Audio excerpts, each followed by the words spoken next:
Ever since Cody's video, the Gbay99 ham call, a lot of you have taken notice towards how aggressive and crazy I can play sometimes. I often end up going against my own advice while on stream, while playing casually with friends, and occasionally on my own in solo queue games as well. So today I'm going to tell you all why it is, that even though I know as I'm doing it that it's often a bad idea, I still love to just go ham. I matured as a player during a very early era of League, back when Hotshot only played Nidalee, Cho'Gath, and Galio, when Reginald only played Shaco, Kaox only played Aurelia, Gracchus only played Malzahar, when players like these often gained fame and notoriety by being the best Nidalee in the world, the best Twitch in the world, or that guy who only plays Malzahar, what have you. It wasn't just about being solo queue stars, though. This transferred into competitive play too, and not just as a ban that the enemy had to waste when facing your team. Back in fall of 2011, when Orianna was just released as a very popular and very overpowered champion, CLG had a pretty dominant reign because of Hotshot's champion pool. He was so good with Nidalee, Galio, and Cho'Gath that most teams they played against would have to ban Orianna and Nidalee if they weren't first pick, and often also tried to take away another one of his champions, Galio or Cho'Gath, in champion select. Because of the metagame and champion pool at the time, other teams were forced into this way of going through champ select, which still left Hotshot with either Galio or Cho'Gath, or let him play Jax, someone that he'd started to bring into competitive play recently, while the rest of his team could get literally anyone they want other than Orianna, who is a global ban anyway. This strategy went on for a long time and ended up with CLG taking first place at IEM Cologne, MLG Raleigh, and second place at IEM Guangzhou back to back to back, all while dropping very few games throughout the tournaments. This is the sort of thing I looked up to when playing League. People who specialized in one or two champions to the point where others feared seeing them on that champion in solo queue or competitive play. And that's what I thought was the coolest thing about League at the time. It's a really cool game, really addicting, fun, all that jazz, but it's also a game where you can build an identity around yourself, around what kind of player you are or what kind of champions you like to play. You can be the best Nidalee player in the world, or only play Vayne, or Poppy, or Shaco, and be known because of it. You don't even have to be a pro. Gamers Legends only plays Warwick, and he was plat for a long time, and every other Platinum player knew who he was during that time because of how well he could play Warwick, and how often he played him. It's Wardy was a gold streamer who only played Yi about a year or so back, where most gold players would suspect if he was on the enemy team each time they saw a Yi pop up in solo queue. Only Nidalee, only Rengar, and BoxBox still specialize and almost always play their one favorite champion every chance they get.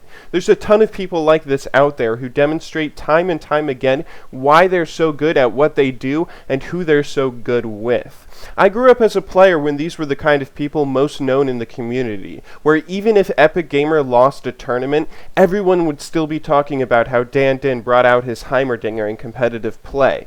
People could build an identity and be known in the community, whether they're Hotshot GG or just some bronze player with 800 Annie games, it seemed.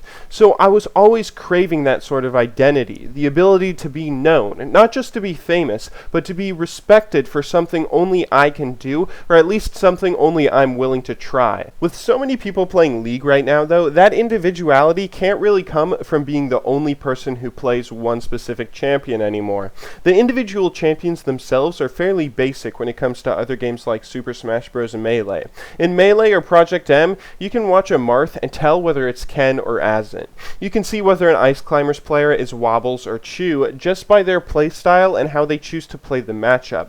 Characters in a game like Melee are technical enough and deep enough that you can base your strategy around whatever it is that you want to do with your character. In League, you sadly don't have that. You can be known as someone who only plays Aurelia, but Gbay99's Aurelia won't have that much difference from Wicket's Aurelia. A higher tier player can obviously execute things better and do more cool technical things with their champion, but in the end most champions only have one or two basic combos or strategies that every tier of player can eventually wrap their head around. It's still impressive to see Insect hop to a ward and kick someone back into his team, But once everyone sees that, there won't be much more that someone can bring new to the table for Lee Sin. It's still fun to watch and see all these cool technical plays that each champion can pull off, but you don't get to see players bring out new strategies from older champions the way Ken just suddenly started using counter when he played PC Chris at MLG Dallas back in '06, or the way people just suddenly started playing Nidalee flat AP mid when she was traditionally meant as a hybrid top. Don't get me wrong, this isn't actually a bad thing at all.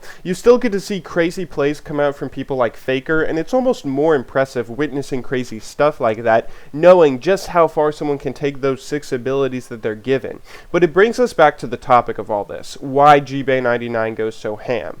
It's why I do a lot of things, actually. The reason for my aggression, the reason I play champions that are underplayed, like Yorick or Aurelia, the reason I pick up champions when they're least popular, and the reason I'm always trying to see if there's just something I can do differently with a specific champion. I want that individuality. I want to be known for something, not just be known as a YouTuber, but also be known as that Aurelia player who plays Aurelia so aggressively and gets away with it, thanks to the passive and runes and masteries and build and play style and everything that he does. The guy who still plays Kennen, even after all the nerfs he's seen in the past 3 years, going way back to the Zhonya's ring nerf. The guy who loves running Yorick mid lane just because he knows how strong it is still and knows how much it can catch someone off guard in solo queue and snowball a game to victory. It may not be the smartest thing to do, but it gives me a goal to strive for, a reason to keep playing and keep thinking. That sort of ambition, whether you're just born with it or you figure out a way to teach it to yourself, can do wonders for you. Striving to be known and respected in this sort of way will keep you playing for years at a time, queuing up game after game, all while keeping you motivated and playing intelligently at the same time. So that's why I go so ham. That's why I play so aggressively, and I gotta say it's pretty damn fun to do. I'm sure I'm not the only one of us who thinks this way, the only one of us who has this sort of motivation, but if any of you are looking for some sort of reason to queue up again after getting stuck with trolls 3 games in a row, maybe you just need to stay motivated. Stay motivated towards making yourself known and respected, whether it's within the thousands of players in the community or just the 9 other players in your game. Thank you very much for watching, good luck in solo queue, and have a wonderful day.